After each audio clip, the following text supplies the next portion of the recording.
Mesdames, messieurs, bien bonjour tout le monde, bienvenue sur ma nouvelle chaîne.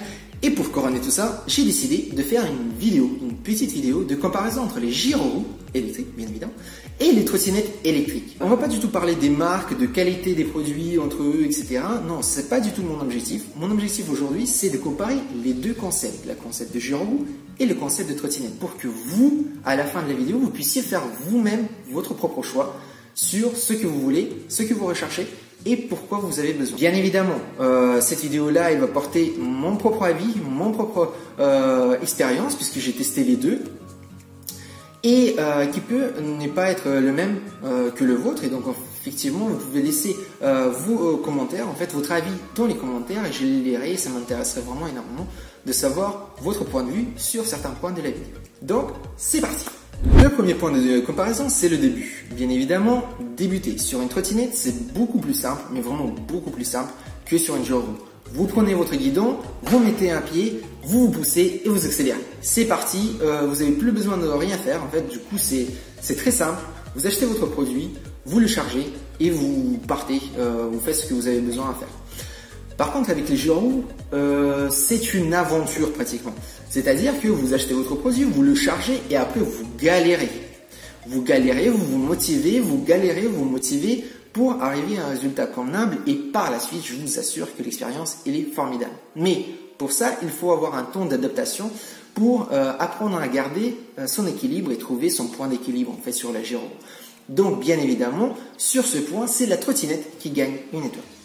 Deuxième point de comparaison, qui regroupe en elle-même plusieurs points en quelque sorte, c'est la distance, l'autonomie et le poids.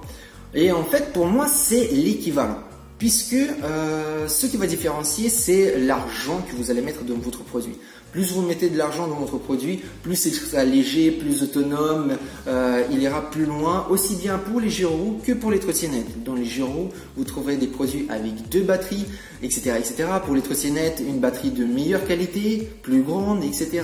Donc en fait, pour moi, ce point-là est indiscutable. En fait, il est équivalent pour les deux. Vous n'irez jamais avec une trottinette plus loin qu'une gyroroues, enfin la qualité des produits équivalente. Troisième point est vraiment super important, c'est la sécurité.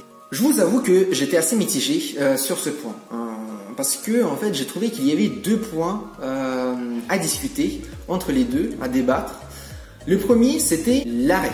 L'arrêt, très important en fait. Quand vous conduisez, vous devez savoir arrêter votre engin, donc votre trottinette ou votre gyroroues, au moment où il y a un obstacle auquel vous êtes confronté. Et effectivement, c'est la trottinette qui remporte cette fois-ci le point ou la petite étoile.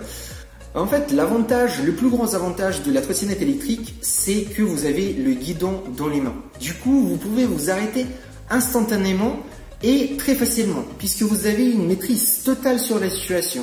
Vous avez déjà 2 moyens de vous arrêter, donc les freins arrière et les freins avant. Les freins moteurs, et aussi vu que vous gardez les mains sur le guidon, dès que vous arrêtez, vous avez juste le pied à mettre sur le côté et c'est tout. Vous maîtrisez intégralement la situation. Alors que si on le gyroroues, d'une part, vous devez en quelque sorte prévoir ou anticiper la situation, donc un arrêt d'urgence, puisque sur une gyroroues, vous devez vous basculer vers l'arrière. Et ce n'est pas aussi simple. Quand vous roulez, vous basculez vers l'avant pour accélérer. Et là, d'un coup, vous devez freiner, donc vous basculez vers l'arrière.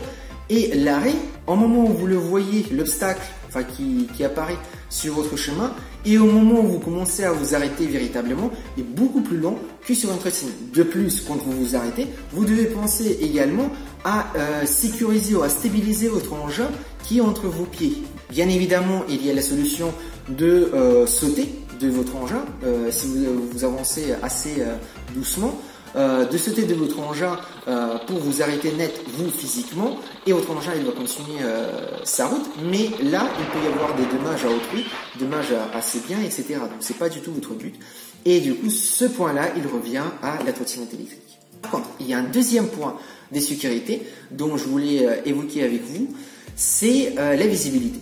Je trouve honnêtement que vous êtes beaucoup plus visible sur une gyroroues que sur une trottinette. Certes, sur une trottinette électrique, vous avez le phare devant qui éclaire parfaitement la route, etc. Mais à l'arrière ou sur les côtés, vous êtes mais pas visible du tout. Et donc en fait dans les zones pas éclairées, donc par exemple la nuit, si vous circulez la nuit, ou si vous circulez à un endroit où il y a le soleil qui tape contre la vitre des chauffeurs qui circulent sur le même chemin que vous, sur la même trajectoire, ça devient dangereux. Et les petites phares sur certaines trottinettes, et il y a des petits feux arrière qui sont positionnés, je trouve que c'est insuffisant. Comparé à une gyroroue où vous avez l'intégralité de la surface, de la superficie de la gyroroue qui est utilisée pour vous signaler en fait. Donc il y a les LED qui sont prévus pour, et vu que c'est en espèce de mini-globe, un semi-globe, la plupart des gyroroues, du coup en fait ça permet non seulement de vous indiquer ou de signaler sur les côtés, puisque vous pouvez personnaliser vos lumières, vous pouvez les rendre clignotants, statiques, etc. de différentes couleurs, mais aussi à l'arrière et à l'avant. Surtout que sur les gyroroues dernière génération et qui vont assez vite, vous avez un phare qui est très puissant pour vous éclairer devant et un stop, un feu arrière qui est aussi assez puissant. Donc je trouve que ce point-là mérite de revenir à la gyroroue. Donc la sécurité en fait, un point égal, c'est un point partout en fait pour les gyroroues et la trottinette. Quatrième point, la sensation. Je ne sais même pas comment vous présenter ce point-là parce que je pense que ça se discute même pas. En quelques mots pour décrire l'expérience sur la trottinette, c'est vraiment un moyen de déplacement. Il réalise parfaitement l'objectif pour lequel il était conçu. Donc de vous déplacer d'un point A à point B de manière le plus sécurisée possible dans les limites de ses capacités. Mais voilà, c'est tout. La gyroroue, on peut dire vraiment que vous vivez une expérience. Vous vivez quelque chose de différent de ce que vous aurez vu, ce que vous aurez vécu avec un vélo ou une trottinette simple ou les rollers, etc. C'est vraiment une sensation de liberté, de vol. Et le simple fait de ne rien avoir dans les mains, comme dans la trottinette, vous avez le guidon, là vous n'avez rien dans les mains, ça change totalement votre expérience. Vous avez l'impression vraiment de voler. Et avec la gyroroue, vu que vous vous trouvez constamment dans le déséquilibre, vous pouvez zigzaguer à n'importe quel moment, vous pouvez plus facilement, vous pouvez vous incliner, même si sur la trottinette c'est possible, mais l'expérience elle est vécue de manière différente. Donc ce point, il revient vraiment à la gyroroue. Cinquième point de comparaison, c'est la surface. Je vais vous expliquer en fait de quoi je veux parler. La surface sur laquelle vous pouvez vous déplacer. Et là, j'ai été confronté à un problème, c'est que la trottinette, elle est adaptée que pour une seule surface, qui est plate, qui est adaptée pour les rollers. Moi, j'ai vécu l'expérience, puisque et dans le village et dans la ville où je travaille, c'est qu'il y a aussi des pavés. C'est une ville historique, et donc en fait, j'ai une distance de 500 mètres à peu près à parcourir, et en fait, sur une trottinette, c'est compliqué. Je parle bien évidemment des trottinettes où vous avez une gomme dure sur les roues. Il y a des trottinettes avec des pneus gonflables, je ne les ai pas essayées donc je ne peux pas savoir si ça efface, si on dégonfle les pneus, est-ce que ça efface ou pas tout ce tremblement. Vraiment, si on devait philosopher sur cette expérience sur les pavés avec une trottinette et les comparer, ce serait comme si vous donniez à une personne qui a toute sa vie travaillé avec un marteau-piqueur, écoutez, il aura un petit moment de nostalgie. Sincèrement, ça tremble de partout, vous perdez votre équilibre et la seule envie que vous avez, c'est de vous enlever de votre trottinette et faire tout ce chemin-là à pied. Alors qu'avec une gyroroue, non, vous avez un espace beaucoup plus important de la gomme sur la gyroroue, vous dégonflez et en fait, ça passe mais nickel. Je fais tous les jours ce trajet-là, je passe sur les pavés et j'ai aucun souci. Avec la trottinette, ce n'est pas du tout pareil. Et donc en fait, véritablement, ce point, je le mets sur la gyroroue. Sixième point, je crois, le SAV, qui est assez important. Donc bien évidemment, si vous avez assez d'argent pour y aller et faire les réparations dans un magasin après la garantie, je vous parle bien évidemment, ce point-là ne vous concerne pas, zappez et passez à la suite.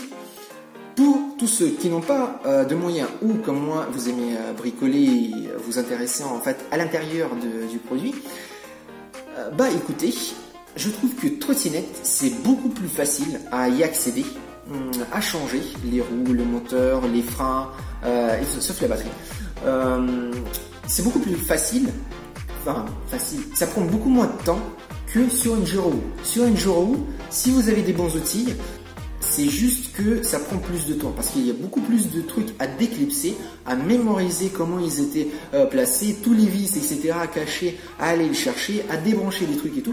Donc c'est un petit peu plus laborieux et il y a certains endroits pour dévisser par exemple la plateforme sur laquelle vous mettez votre pied et les visser à votre roue, c'est beaucoup plus chaud à y accéder. C'est à ça que j'ai été confronté quand j'ai démonté et remonté en fait ma Giro. Donc voilà, je trouve que c'est un petit peu plus compliqué, c'est faisable, je l'ai fait moi-même facilement, donc il n'y a pas de souci, mais ça prend plus de temps. Au niveau des pièces de rechange, il y en a partout, à tous les prix, ça il n'y a pas de souci, c'est de nouveaux produits. Donc les pièces de rechange, vous les trouvez vraiment partout, c'est livrable gratuitement dans certains magasins, donc c'est vraiment accessible, ça il n'y a pas de souci. C'est juste voilà, c'est le coût du temps que vous allez passer entre l'une et l'autre. Entre l'un et l'autre produit. Et le dernier point, qui n'est pas moindre, mais qui sera totalement subjectif, c'est la personnalisation et le style du produit. Je trouve que vous avez beaucoup plus de style en roulant sur une Giro que sur une trottinette. Et on le voit en fait par rapport aux passants et surtout dans les yeux des enfants qui vous regardent avec un regard ébloui. Vous paraissez vraiment comme un héros pour eux qui volent. Qui traverse l'espace, le temps quand vous roulez sur une roue que quand vous roulez dans une trottinette. Enfin, sur une trottinette. Au niveau de personnalisation, je trouve également, à part les autocollants standards que vous pouvez coller aussi bien sur une Giro que sur une trottinette, je trouve qu'il y a beaucoup plus de personnalisation pour les Giro. On trouve beaucoup plus de choses à clipser ou à rajouter sur les Giro que sur les trottinettes. Et notamment par le fait justement qu'il y a beaucoup de choses à déclipser en essayant de réparer, que on peut le personnaliser davantage avec des dessins vraiment fous. J'avais trouvé sur le net des boucliers de Captain America, une Giro de Hulk, etc. Enfin bref, il y a vraiment beaucoup plus de choix de personnalisation de sa Giro comparé à une trottinette. Et voilà, la vidéo elle arrive à sa fin. Je vous remercie bien évidemment d'avoir regardé la vidéo jusqu'au bout. J'espère que ça vous a plu. Si c'est le cas, n'oubliez pas de mettre le pouce vert, de vous abonner. Donnez vos avis dans les commentaires, ça me fera vraiment plaisir. Je les lirai tous et j'essaierai vraiment de répondre à tous les commentaires. Mais l'objet de cette vidéo, comme vous avez pu voir, c'est d'être le plus objectif possible en vous montrant les points positifs et les points négatifs des deux concepts, pour que vous fassiez vous-même votre propre idée sur ce que vous avez besoin et qu'est-ce que vous voulez vivre. Mais je vous rassure, les deux concepts vont vous faciliter énormément la vie. C'est incontestable. Moi personnellement, à la place maintenant de prendre 15 minutes pour aller au travail, ça me prend à peu près 3 minutes. Donc c'est juste énorme quand il pleut et quand il fait froid ou même quand il fait super chaud, ça change la donne. Bonne journée et à bientôt!